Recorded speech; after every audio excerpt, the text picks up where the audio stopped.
அன்பானவர்களே, இந்த date time நிகழ்ச்சிக்கு உங்களை அன்போடு நான் வரவேற்கிறேன். ஆண்டவராய் இயேசு கிறிஸ்துவின் நாமத்திலே வாழ்த்துகிறேன்.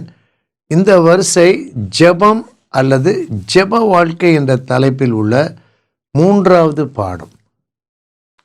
மத்தேயு சுவிசேஷம் 6ஆம் அதிகாரம் 9ஆம் பக்கம், புதிய ஏற்பாட்டில் பக்கம் 9, 6ஆம் வசனத்தின் முதல் 2 வார்த்தைகள். நீயோ ஜெபம் பண்ணும் போது, நேரடியாக தனிப்பட்ட விதத்தில் சொல்வதை போல் இருக்கு. 9, நீங்கள் ஜெபம் பண்ண வேண்டிய விதமாவது. லூக்கா எழுதின சுவிசேஷம் 11ஆம் அதிகாரம் 97ஆம் பக்கம்.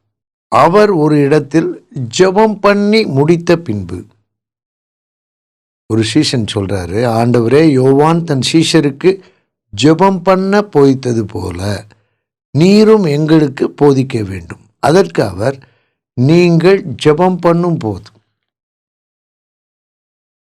ஜெபத்தை பற்றி ஒரு 100 வசனங்களாவது ஒவ்வொரு விசுவாசியும் குறித்து படித்து கற்றுக்கொண்டு மற்றவருக்கு சொல்லித்தர வேண்டும். இப்போ ஒரு பேப்பர் நீங்கள் பார்க்குறீங்க, A4 ஷீட்டில் 2 பக்கம் தான். அது பாருங்கள், 5, 6, 11. அடுத்த பக்கத்தில் பாருங்கள், 9 என்ற எண் இருக்குது. அதோடு கூட மத்தேயு சுவிசேஷத்தில் வரிசையாக எப்படி அந்த அதிகார எண்களை ஞாபகம் வைக்கிறது, வசனத்தை ஞாபகம் வைக்கிறது, ரெஃபரன்ஸ் எப்படி ஞாபகம் வைக்கிறது, எல்லா வசனங்களையும் பிரிண்ட் பண்ணி அந்த ஷீட்டை பார்க்குறோம். 8 பக்கங்கள் தான். இது உங்களுக்கு தேவைன்னா அனுப்பலாம். ஒரு 10 பேருக்கு நீங்கள் இலவசமாக கொடுக்குறேன்னா இலவசமாக அனுப்பலாம். நீங்கள் எங்களோடு கூட தொடர்பு கொள்ளுங்க. இது ஒரு விலையேற பெற்ற உபகரணம். ஜெப வாழ்க்கையை உறுதிப்படுத்துறதுக்கு தேவனுடைய வார்த்தை ஜெபத்தை பற்றி என்னெல்லாம் சொல்லியிருக்கிறது. ஏறக்குறைய 100 வசனங்கள் இருக்குது. அந்த வசனங்களை பல வசனங்கள் அதில் அச்சிடப்பட்டிருக்கிறது. பொதுவாக புதிதாக வருகிறவர்கள் அல்லது நல்ல வைராக்கியமாக இல்லாதவங்க திரட்டிலாம் ரெஃபர் பண்ண மாட்டாங்க. கண்டிப்பாக பண்ணணும். அது ஒரு கிருபை, அது ஒரு நல்ல அனுபவம். அப்படி முடியாத பட்சத்தில் இதை ரெடிமேடாக யூஸ் பண்ணலாம். உடனடியாக அதை வாசித்துக்கிட்டே இருக்கலாம். ஜெப வேளையில் அதை வாசித்துக்கிட்டே இருக்கலாம். மற்றவங்களுக்கு வாசித்து காமிக்கலாம். பெரிய இடத்துல இருக்குது பார்த்தீங்களா, வாசித்து காமிக்கிறது ஒரு பெரிய ஊழியம். தேவனுடைய வார்த்தை அவங்களுக்கு அறிமுகப்படுத்தலாம். ரெட் அண்டர்லைன், ரெட் கலர் பென்சிலில் பக்கத்தில் ஒரு ரெட் கலர் ஆரோ. உங்கள் பைபிள் நீங்கள் பார்த்தாலே வசனம் முழுவதையும் கலர் பண்ணலாம். ஆனால் இது மோர் பர்பஸ்ஃபுல், நோக்கம் நிறைந்ததாய். உங்கள் பைபிளில் பார்த்தாலே நல்லாயிருக்கும். உங்கள் பைபிளில் மற்றவங்க பார்த்தா ஏதாவது கற்றுக்கொள்வாங்க. உங்கள் பிள்ளைங்க பார்த்தாலும் இதை போல் செய்யணும் கற்றுக்கொள்வாங்க. ஆகவே தான் இந்த முறைகள் அறிமுகப்படுத்தப்படுகின்றன. இந்த நிகழ்ச்சிகளை அடிக்கடி பாருங்கள். கடந்த முறை ஆசீர்வதியும் காத்துக்கொள்ளும் என்னாமம் 6ஆம் அதிகாரத்தில் பழைய ஏற்பாட்டில் இந்த 2 வார்த்தைகள் முக்கியமானவை. தேவனே ஆசீர்வதியும், தேவனே காத்துக்கொள்ளும். அது வாக்குத்தத்தமான ஆசீர்வாதமாக கொடுக்கும்போது, தேவனாய் கர்த்தர் உன்னை ஆசீர்வதித்து காக்க கடவர். அது ஒரு வாழ்த்து மாதிரி இருக்கு. நம்ம ஜெபம் பண்ணும்போது என்னெல்லாம் வார்த்தைகள், சொற்றொடர்கள், வாக்கியங்கள் பயன்படுத்தலாம். பாதுகாப்பை பற்றி ஒவ்வொரு நாளும் ஆண்டவர் காத்து வருகிறார். கண்மணி போல காக்கிறார், கண்ணுறங்காமல் காக்கிறார். தாயின் கற்பத்திலிருந்து காத்து வந்திருக்கிறார். கடைசி வரை நிச்சயமாய் காப்பார். அவர் நம்மை காக்கிற தேவன், கைவிடாமல் காக்கிறவர்.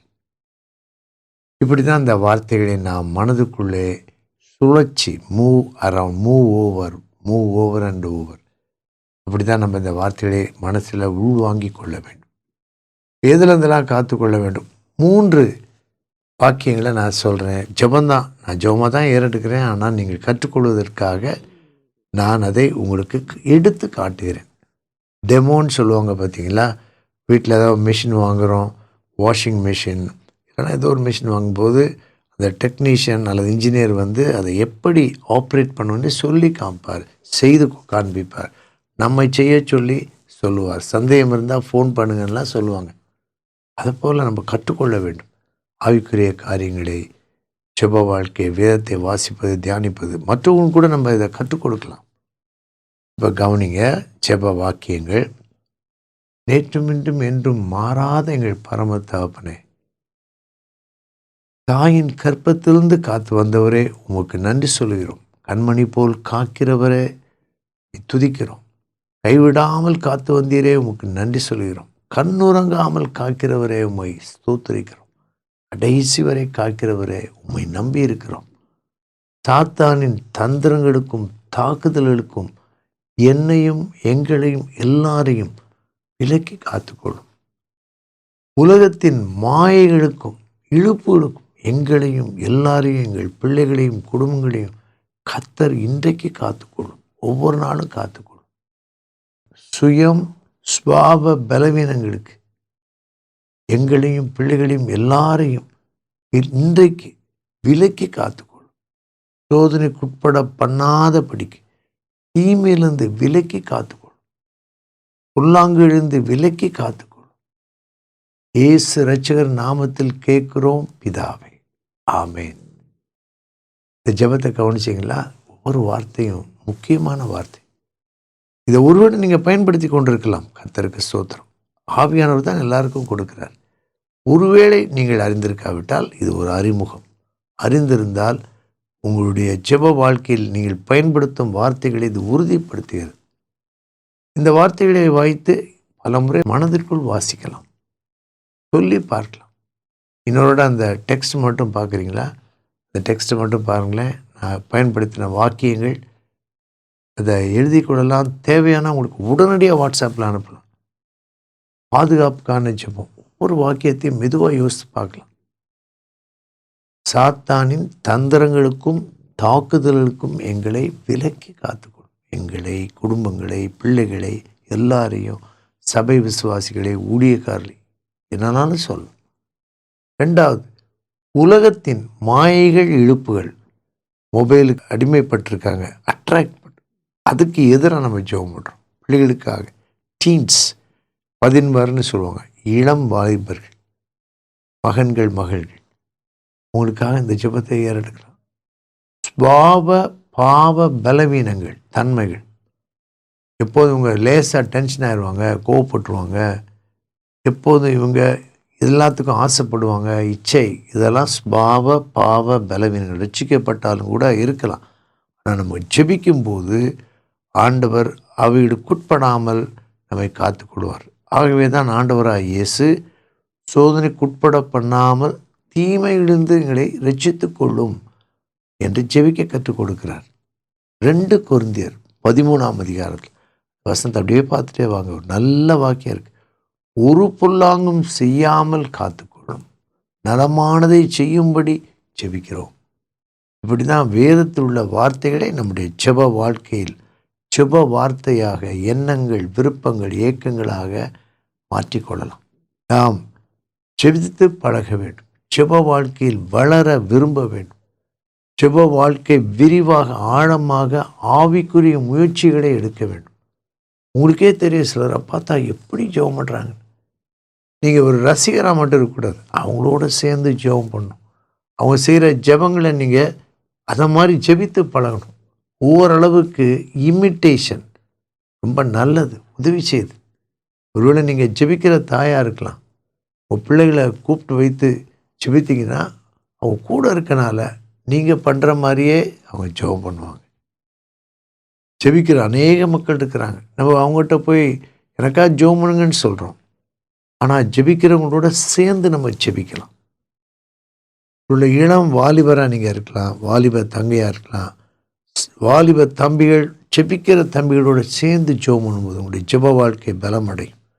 வாலிப மகன்களாக இருக்கலாம், நீங்கள் ஜெபிக்கிற சகோதரிகளோடு சேர்ந்து ஜெபிக்கும்போது உங்களுடைய ஜெப வாழ்க்கை உறுதியடையும், பலமடையும். நீங்கள் அப்படி ஜெபித்து பழகுவது ரொம்ப சிறந்தது. Prayer partnership. கணவன் மனைவியாக இருக்கலாம், குடும்ப ஜெபத்தில் நீங்கள் இணைவது. அது மட்டுமல்ல, 2 பேரும் சேர்ந்து ஜெபிப்பது. அநேக குடும்பங்களில், விசுவாச குடும்பங்கள், ஊழியக்கார குடும்பங்களில் சில சமயங்களில் அந்த இணைப்பு கிடைக்காது. ஒரே மாதிரி யோசிக்க முடியாது. சாத்தான் எப்படியாவது அந்த பாண்டிங்கை அட்டாக் பண்ணுவான். நாம் சாத்தானுக்கு எதிராக கணவனும் மனைவியும் சேர்ந்து எதிராய் ஜெபிக்க வேண்டும். ஆகவே ஜெப வாழ்க்கையின் ஒரு முக்கியமான பகுதி இன்றைக்கு நாம் பார்க்கிறோம். எப்படி சோதனைக்குட்பட பண்ணாமல் ஜெயிப்பது.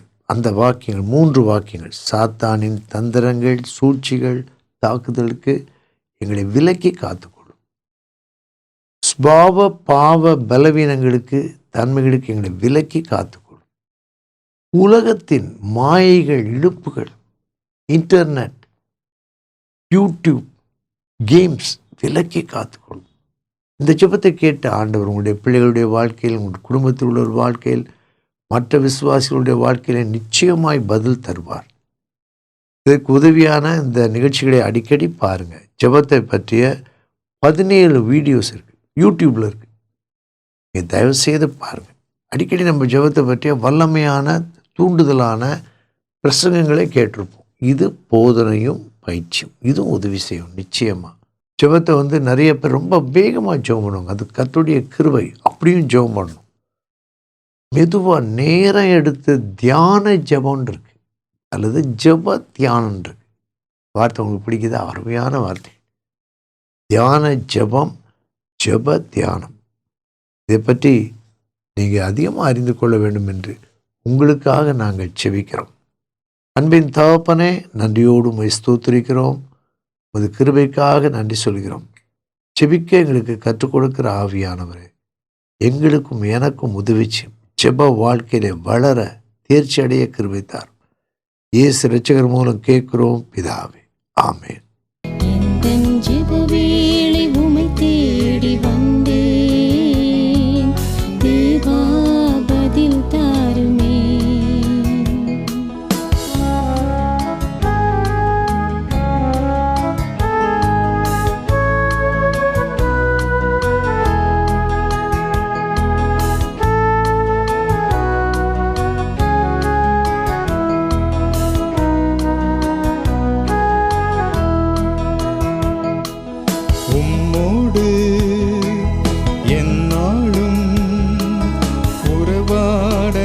செய்யுமே கர்த்தாவே, உம் வார்த்தையை கேட்டிட காத்திருப்பேனே. உம்மோடு எந்நாளும் உறவாட அருள் செய்யுமே கர்த்தாவே, உம் வார்த்தையை கேட்டிட காத்திருப்பேனே. எந்தன் ஜெப வேளை உம்மை தேடி வந்தேன். தேவா, பதில் தாருமே. எந்தன் ஜெப வேளை உம்மை தேடி வந்தேன். தேவா, பதில் தாருமே.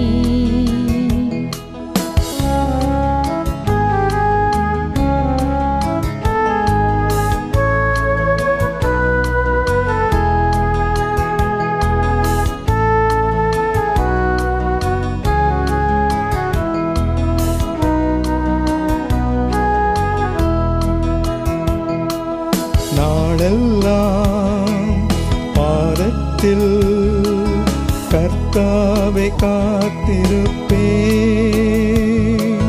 கண்ணீர் ஜெபம்